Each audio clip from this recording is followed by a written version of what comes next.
All right, welcome back to the answer for our Tuesday trivia. I was supposed to report yesterday and I didn't, so sorry about that.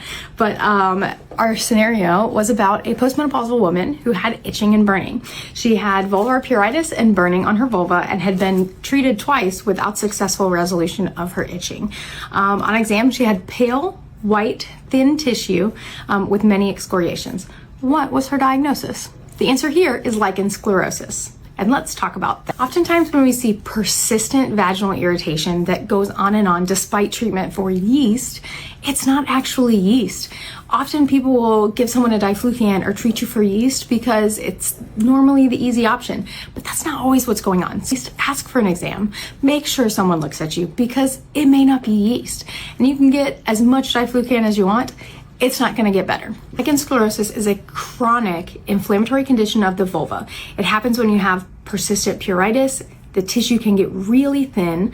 It can become frail and have breaking and burning. Sometimes it can be itchy. Other times it can just be raw and painful. If you have all of these symptoms, and especially if you see some white patches, you need to be evaluated. If you don't treat this appropriately right away, you can have scarring and thinning of the labia minora and even of the clitoral hood. Also, this can be a precancerous lesion towards vulvar cancer. So it's rare to progress to that, but if this goes untreated for a long time because of the chronic inflammation and cell changes and cell inflammation, we know that this can lead towards vulvar cancer.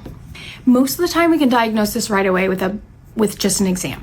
If it's not responding to treatment as we expect, or there's any other concern, we can do a small biopsy where we numb the tissue and take a small sample of the skin in order to send it off and confirm what's going on. The best treatment for this, because it's chronic inflammation, is to treat it with steroids. It's a topical steroid that we use, typically a high potency steroid, because this is bad and it needs to be treated aggressively.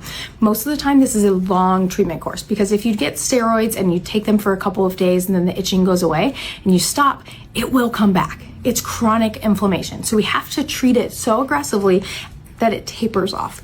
Typically, I'll do about 4 to 6 weeks of twice daily steroids, followed by once daily steroids for another 6 weeks, and then we can alternate. And in these patients, often we'll have to continue treatment, sometimes even lifelong, once or twice a week, just to prevent it from coming back. Again, this is all to prevent long-term scarring, pain, and even progression to potential cancer. So if you think you might have lichen sclerosus, or you have a patient that has persistent itching despite treatment for yeast, please have them see their gynecologist. We're here to help.